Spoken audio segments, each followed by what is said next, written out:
একটা ছোট ব্যবসা মানে একজন মানুষই সবকিছু।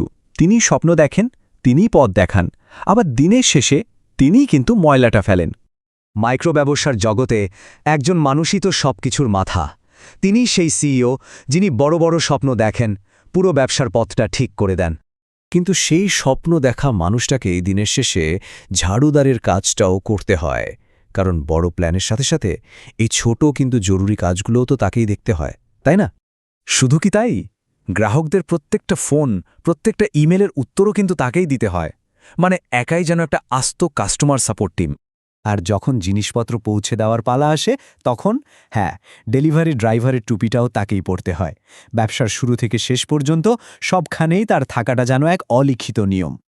আচ্ছা, একবার ভেবে দেখুন তো কি হতো যদি একজনও নতুন লোক না রেখে নিজের সাফল্যকে কয়েক গুণ বাড়িয়ে দেওয়া যেত?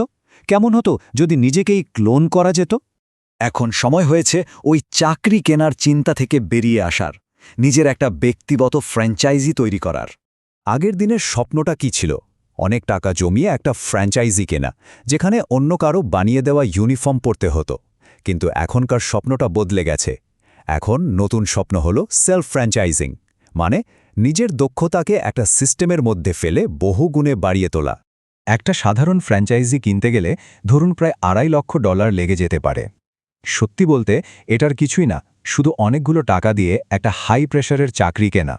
আপনাকে তথা দেওয়া হবে যে আপনি নিজের বস হবেন, কিন্তু বাস্তবতা হলো একটা ফ্র্যাঞ্চাইজি কেনার মানে নিজের নিয়ন্ত্রণ আর জমানো টাকা দুটোই অন্যের হাতে দিয়ে দেওয়া। এটা আসলে একটা দামি খাঁচা, যেখানে সব নিয়মকানুন আগে থেকেই ঠিক করা, আপনার স্বাধীনতার বিনিময়ে। চলুন এবার নাটালি লুশিয়ারের একটা অসাধারণ গল্প শুনি। তার এই কাহিনীটা আমাদের দেখাবে কিভাবে অটোমেশন ব্যবহার করে নিজের ব্যবসাকে অন্য মাত্রায় নিয়ে যাওয়া যায়, অনেকটা নিজেকে ক্লোন করার মতো। নাটালি পেশায় একজন সফটওয়্যার ইঞ্জিনিয়ার। নিজের প্যাশন থেকে র ফুডস উইচ নামে একটা ব্যবসা শুরু করেন, আর প্রথম বছরেই আয় করেন $60,000। কিন্তু তিনি তার টেকনোলজির কাজটাকে খুব মিস করছিলেন। তাই বলে তিনি একটা ছেড়ে আরেকটা ধরেননি, বরং ডিজিটাল প্রোডাক্ট আর অটোমেশনের সাহায্যে তার খাবারের ব্যবসাটাকে প্রায় 80%ই স্বয়ংক্রিয় করে ফেলেন। আর এর ফলে কি হলো? তিনি আরেকটা নতুন ব্যবসা শুরু করার মতো সময় আর সুযোগ দুটোই পেয়ে গেলেন।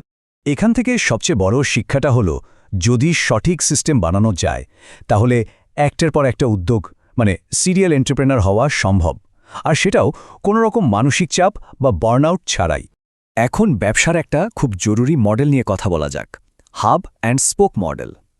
মানে আপনার ব্যবসার একটা কেন্দ্র বা হাব থাকবে যার মালিক আপনি, আর তাকে ঘিরে থাকবে অনেকগুলো স্পোক যেগুলো হাবের প্রচার করবে। ব্যাপারটা একটা চাকার মতো ভাবুন। এর মাঝখানে যে হাব, ওটাই হলো আপনার ওয়েবসাইট, একমাত্র জায়গা যেখানে কন্টেন্ট থেকে শুরু করে গ্রাহকদের সাথে যোগাযোগ, সবকিছুর 100% নিয়ন্ত্রণ আপনার হাতে।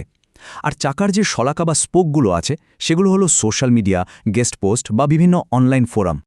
এখানে সবচেয়ে জরুরি যে কথাটা মনে রাখতে হবে সেটা হলো, কখনোই এমন কোনো প্ল্যাটফর্মে নিজের সাম্রাজ্য গড়বেন না যার মালিক আপনি নন। ফেসবুক, ইনস্টাগ্রাম এসব প্ল্যাটফর্মগুলো হলো ভাড়া করা জমির মতো। এগুলোর একটাই কাজ, আর সেটা হলো ট্রাফিক বা ভিজিটরদের আপনার নিজের ওয়েবসাইটে মানে আপনার হাবে ফিরিয়ে আনা, কারণ আসল ব্যবসাটা তো সেখানেই হবে। এবার আসা যাক পার্টনারশিপের কথায়। একটা ভালো পার্টনারশিপ মানে কি? যখন 1 আর 1 2 না হয়ে 3 হয়ে যায়, মানে এমন একটা ফলাফল আসে যা দুজন মিলে একা একা যা করতে পারতেন তার চেয়ে অনেক অনেক বেশি। প্যাট্রিক ম্যাক্রান আর রিচ স্ট্রসের গল্পটা শোনা যাক। ট্রায়াথন জগতে তারা ছিলেন একে অপরের ঘোর প্রতিদ্বন্দ্বী, কিন্তু লড়াই করার বদলে তারা একসাথে এলেন আর তৈরি করলেন এন্ডিওরেন্স নেশন। তারা নিজেদের দক্ষতার ওপর ভিত্তি করে কাজটা ভাগ করে নিলেন। একজন সামলাতেন কমিউনিটি আর ফোন কল, আরেকজন বানাতেন ট্রেনিং প্ল্যান। পার্টনারশিপ ভালো কিনা তা বোঝার একটা সহজ নিয়ম আছে।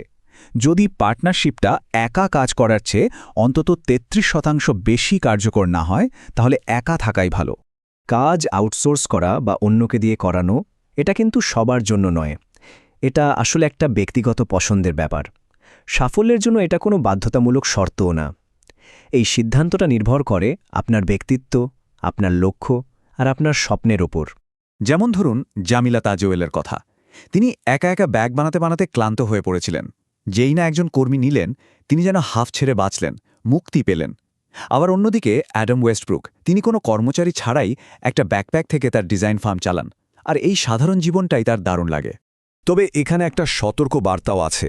কপলি ট্র্যাশ সার্ভিস নামে একটা দারুণ ব্যবসা ছিল, কিন্তু এর মালিকরা যখন কোনো পরিষ্কার চুক্তি ছাড়াই অন্যদের হাতে দায়িত্ব তুলে দিলেন, ব্যবসাটা কয়েক সপ্তাহের মধ্যেই একেবারে ধসে পড়ল। নিজের ফ্র্যাঞ্চাইজি তৈরি করার মানে কিন্তু শুধু খেটে যাওয়া নয়, এর আসল মানে হলো একটা সিস্টেম তৈরি করা। আর তার জন্য নিজেকে কর্মীর ভূমিকা থেকে বের করে একজন স্থপতির জায়গায় নিয়ে যেতে হবে, এমন একজন যিনি ভবিষ্যতের নকশাটা করেন।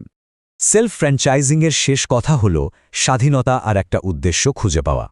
এমন একটা ব্যবসা তৈরি করা যা আপনার জীবনকে আরও সুন্দর করে তুলবে। এমন জীবন নয় যা শুধু ব্যবসার সেবাতেই শেষ হয়ে যায়, নিজের স্বপ্নটাকে বাঁচিয়ে রাখার জন্য। আপনার কাছে এখন সিস্টেম আছে, আপনার ক্লোন আছে, আপনি এখন একজন সফল ব্যবসার মালিক। কিন্তু এবার সবচেয়ে কঠিন প্রশ্নটার মুখোমুখি হওয়ার পালা, কি হবে যদি সবকিছু পরিকল্পনা মতো না চলে? কি হবে যদি আপনি ব্যর্থ হন? এই প্রশ্নের উত্তর জানতে হলে আমাদের সাথেই থাকতে হবে।